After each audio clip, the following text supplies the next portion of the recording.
And we are live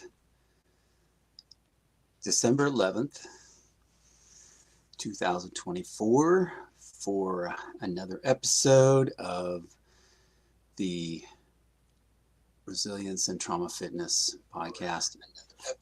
And we are going to change some audio adjustments here. So that's always good to get everything figured out. Hey, just wanted to share a couple things with y'all, and in light of some recent conversations I've been having with the brother who's having some struggles right now. You have these conversations, and then you get to this point where it's like it's kind of like there's like a big block in the road kind of thing, and that's just debilitating. He's not the only one I've been talking to that's going through that right now. And I should just to be perfectly honest, I know that for me going through the holidays is has been in the past, and sometimes when I kind of just stew on it too long, it can be very difficult right now. But I got some good things to share with you guys. I got some good things to share. I want to get into it, but I just wanted to share that kind of the context of what I'm going into tonight. We're in part 2 of our resilience. Kind of we're focused on resilience and what the factors are in resilience, and so we're kind of going into like part 2 of that, and that's optimism. And so I just kind of wanted to give you a little bit of context of kind of like why I'm going into optimism as a part of resilience, and like especially like right now it's like Advent season. I mean, there's some amazing beauty and some amazing things that I would also like to share some of that. So I'm going to put that in the show notes too. An Advent, a link to an Advent devotional, and it has some beautiful art and beautiful music, and some poetry and some scripture. I mean, it's just really, it's just like, it's like, here it is, it's like amazing. So yeah, I want to share that with you too. And I'll put that in there, but I just love the, the fall, the leaves came off the trees. There's all this stuff going, everything's going dormant. There's a lot of things that are kind of like going away, but it's like the cycle. It brings forth, winter, and the cycle of life continues. So there's good reason for optimism. There's good reason, and there's some people that have been through a lot. When we remember our history, we remember that. Do you ever hear the stories about World War I, when the troops were on the front lines in the trenches and the mud and everything in December? And I forget the year, maybe 1917, and in the trenches in the trenches of, I believe it was France, and they have this basically they just stop firing. They have an armistice, and they stop firing at each other, and they find their way out of the trenches, and they come out, and they're like, like talking with each other, and share a few cigarettes, and kick the soccer ball maybe, or just that was the kind of the spirit. I don't recall my history exactly right, but I will say that there's times when the common man sort of like, yeah, we're just the same. We're all the same, and let's just, take a few minutes together, kind of thing. And it's a wonderful thing, but it makes you think. It's like why are we at war with each other? Why are we doing this? Why are we doing that? Why are we so negative? Why am I so, you know, like, insert the expletive, and then, away you go. Um, so, um, I love it that, we can be, uh, we can be still, we can be, at peace if we let ourselves. I know it's probably easy to say, but it's not easy to do. um, but I wanted to just kind of give you that context, and then also just know that, for the guy that I'm talking about, I mean, we are praying for you, and we're going to continue to pray for you, and you're not alone.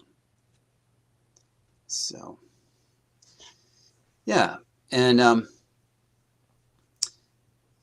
was tempted to share a little bit about my story, and like, just absolute, people could there's I've done quite a few things that people just couldn't understand. They just like are like, what? That guy's freaking weird, man. I mean, guys that I worked with, um, when I got married at a later age, I married my wife, and while we dated, we courted. We didn't. There was. I'm gonna get all off track if I start telling that story. So I want to be careful about.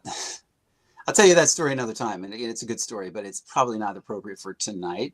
And here's the reason: is because, the focus is optimism, okay, but what I can share about my story is that, um, we had our family, we had our small family, we had a few kids, and we when I got hurt and retired. I got hurt on the job and I got retired early from my career. Didn't take that too well. That's another part of my story. But always wanted a large family, always. And I really could give a rip if anybody agrees or disagrees. I mean, it's you know there's wisdom beyond all understanding, and I don't claim to have all that, but I will say that, children are amazing, and they'll stretch you to the ends of the earth, and your sanctification will be, you will be a better person because of it, but it's not easy, right? Anybody who's a parent knows that. But one of the things that happened with us is that we had a child that had, disability, and and he came out, and he was a bit different than our typical kids, and but we love him anyway. We always have, and the people who tried to talk us into, the alternatives, when he was, because my wife was, she was considered high risk, and they took us in a little room, and they started telling us about the options that we had, and because they were giving us all the what for about, he's this and he's that, and there's very high possibility that this and all these other kinds of things could be going on, and you really ought to think about this very carefully, and all that. So we knew all that. We knew all that. We had all that information, and we proceeded with having our kid, because he's our kid, and that's what we wanted him. And so we've had him now he'll be 20 this month, And so why am I telling you that? So I'm telling you that because in, what was it? I think it was 2011. We started the process of doing uh, foster care. We did the home study for foster care and adoption. We actually did two home studies back to back, one for foster care and one for homes an adoption. And never did really understand why. We started looking into adoption, and we didn't really consider foster care at first, but we looked into adoption because we thought, oh yeah, we could maybe adopt, and we started looking into it, just like, okay, what does that involve? And the price of what they charge you for kids are just astounding. I couldn't believe it. And I don't think that has gone down. I think it's probably risen since we started that process. I think 2011, I think, is when it was. Just really crazy. Like 50 or 60,000 or something to adopt a child. And that's, like a, one in the United States. It's not a, it's a domestic adoption. It's maybe from your own state. It's very expensive. At least I thought. So we started down that road, got the home study done, got made aware that that the foster care process was similar, but much less. I mean, there was really hardly any cost up front on that kind of thing. If you wanted to, you just have to be open to the possibility that absolutely, and have to be on board with the goals of the foster care, which are to reunite the kids with their parents, which is absolutely the thing that should be done, if that's at all possible. And so that thing was a very long process, very thorough. We got background checked, we got this, that, everything else, and the bottom line was that our kids that were headed for us, we didn't know this at the time. One of them, she had special needs, and which we were open to, totally right up front, like that's fine with us. And the other one, he had a different kind of a situation, and that was December 2012. And I'm not telling you that that our lives were made more, adverse or anything like that because of that. What I'm telling you is that it is something else to move your reality from like where it is right here to like, okay, it's like it's like 10x. That's kind of what it felt like. Is like, okay, like here we are. We got like two babies, and that's how it worked out. We didn't plan it that way. We did prepare for that, but we didn't plan for that to be the case. But and they tell you when you're doing the home study, like if you that's what you're interested in, they tell you that that is very unlikely that you'll get a baby. And well, we ended up with two, and so that was kind of that story in a nutshell. But I'm telling you all that because what looked like absolute pandemonium and chaos, and like, what did you guys do to yourselves? From the outside looking in, from the inside, it was like, oh, we are on task, we are on mission, we're doing this, and we had everybody on board, and it was wonderful. And things dynamically change, and we are where we are today. But I say all that to tell you that it's amazing. You just have no idea the kinds of things that you can go through and come out the other side and go, how did I do that? I have no idea. There's no earthly way that I would have ever thought I could ever get through that. But there I came. Here I come right out of it. And, and in retrospect, I'm better for it. So that's really a great thing. Um, and I want to speak to the two links that I posted so far on there. I'm going to post another one, but the two links that I have on the show notes right now is the first one is a podcast called Wild Courage, and the reason I'm posting that is because the guy who's in that, the guy who's being interviewed, his name is Buck Brannaman, and Buck is a natural horsemanship instructor.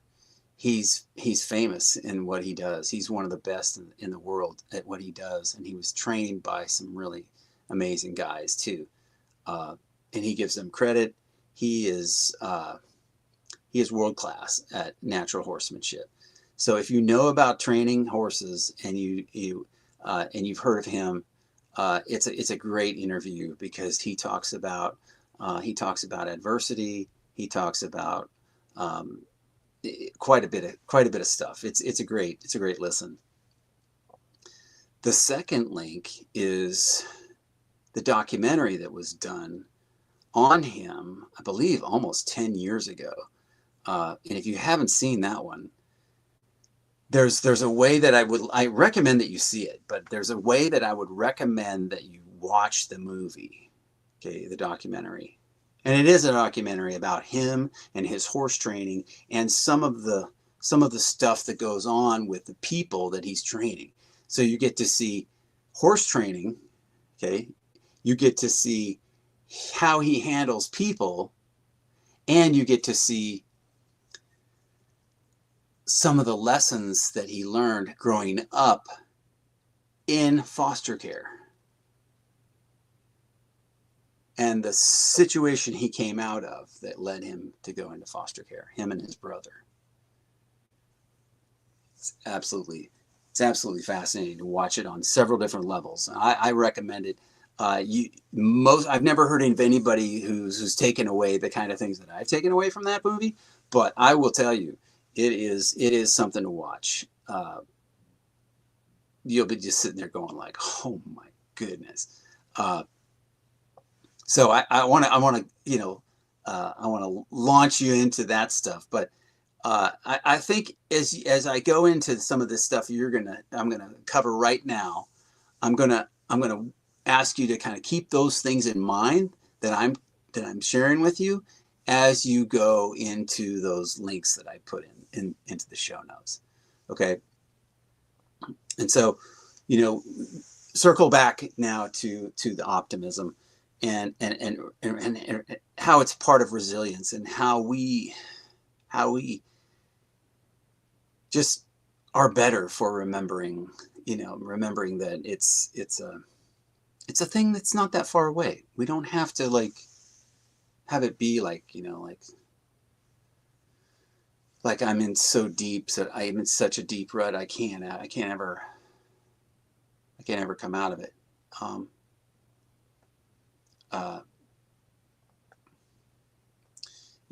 Yeah. So let me just go into I mean, I kind of shared something with you regarding regarding the adversity, but I want you to know that part of the reason why I do this is because the sacrifice that it takes to do something really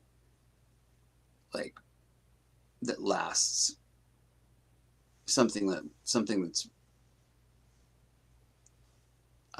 will make a real difference.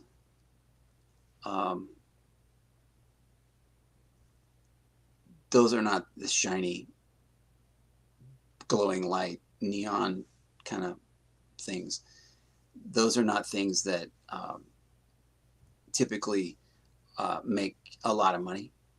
Those are the kind of things that make a difference for someone. And it's just something I would kind of like to leave you with that. And then just kind of like, and I'd like to segue into this this quote that I'm going to read to you, and I'm going to just read to it. I actually was trying to share my screen, but I don't think I can do it. Let me see if I can do this. I don't know if I can do that. Let's see. Technology is a beautiful thing, but when you don't know how it's going to work, let's see. I've experimented with this before, and it's not wanting to do what I wanted to do. So let me just read it to you, okay? Because I can't show it to you. I don't think.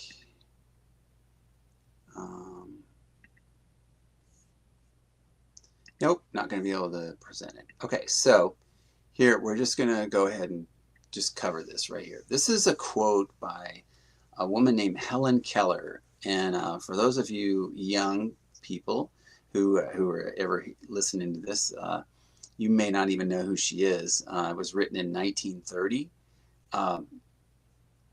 And Helen Keller was, she was blind and deaf. And she, I think she finally learned how to communicate, and it really just made a huge difference for her. So let me just read what she says about optimism.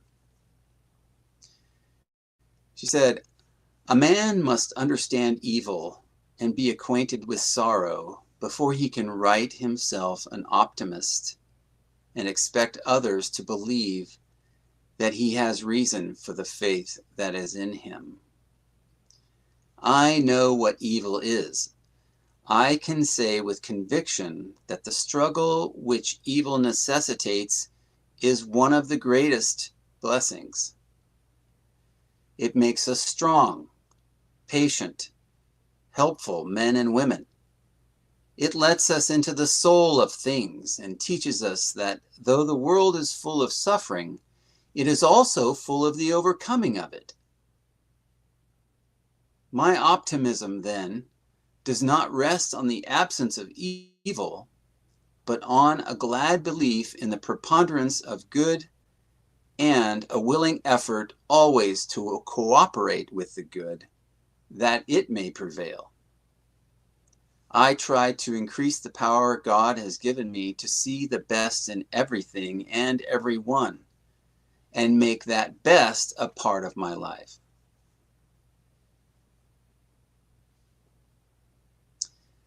That's a quote from Helen Keller. I love the part where she says, this middle sentence she says here. She says, "I know what evil is. I can say with conviction that the struggle which evil necessitates is one of the greatest blessings. It makes us strong, patient, helpful men and women. It lets us into the soul of things and teaches us that although the world is full of suffering, it is also full of the overcoming of it."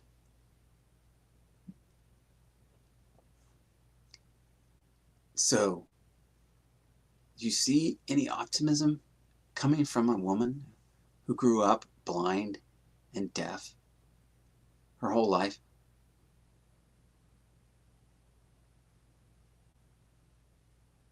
sometimes we need to just like pinch ourselves a little bit and go, just like maybe run some cold water over our face and go like, how how is it, how how bad do I have it today? I have two arms, two legs.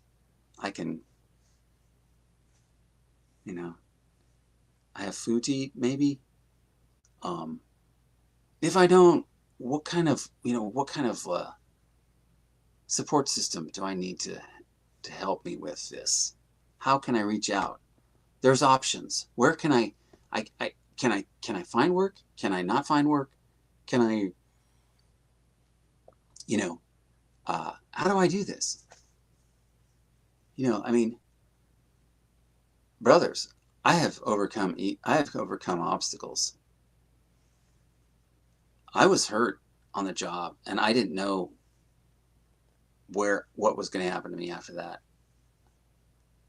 I ended up having to be I ended up having to retire from my job at a job that I had worked my whole life to get, and felt like winning the lottery when I got my job. Had a recent promotion and it was on the captain's list. But when it's not, when it's time to do something different, it's like may not be your choice, may not be the plan you had, and like you're gonna surrender to the will of God, or not, or you're gonna, you know, um, but my hope for you is that you have optimism.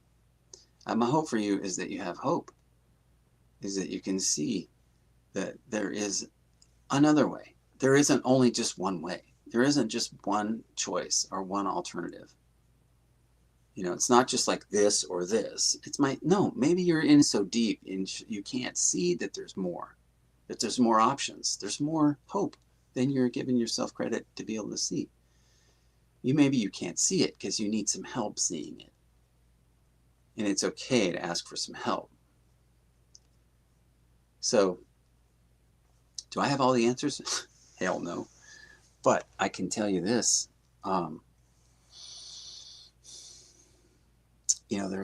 There's a lot of people who have, and I don't compare myself to anyone. I don't want anyone to compare themselves to me.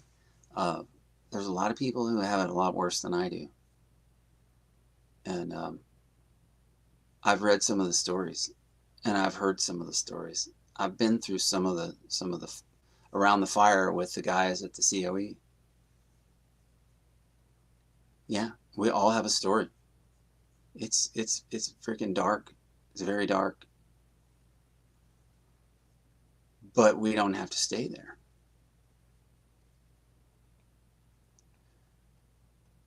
So, in the interest of time, I'm going to leave you with that. I'm going to encourage you to click on that link and listen to that. Just listen to that Wild Courage podcast with those guys. I love the cowboy wisdom and farmer's wisdom. I think it's right up there with the very best. The older guys, they know, and then that movie, you will, if you watch it and you think on several different levels what you're watching and what you're witnessing as you go through that, you will see just a world of stuff that you're going to be like, oh man, yeah. It's a good film to watch, on many levels, but and it's free. It doesn't cost anything. I'm pretty sure it's free. I should say that. I don't know. There is going to be something else that I'm going to preview too, though. I'm going to let you know that in the future we're going to be talking about some stuff on here in terms of resilience. Resilience kind of meaning that you kind of, things kind of bend you out of shape and then you sort of like kind of bounce back. We're going to be, instead of just like resilience and bouncing back just like to normal, there's going to be some other stuff we're going to discuss in here in terms of like how to thrive. How to thrive. How do we actually thrive? Okay. Uh, I don't know what it is for you, but I can share some things that we found that have been helpful. We're going to have more guests come on and talk about these things, but right now we've got a lot of hope for this coming year. I think we all have some stuff to look forward to. Let's not kid ourselves. Let's not put like false doctrine and kind of like oddball whatever stuff that's coming out of left field in front of us. Let's buckle down and kind of get ready for do the hard work that you need to do to get through stuff that you got to get through right now, so that you can be ready for really good news that's coming. I think 2025 is going to overall. I think we're going to be very. I think we're going to be very surprised some of the good news that's coming.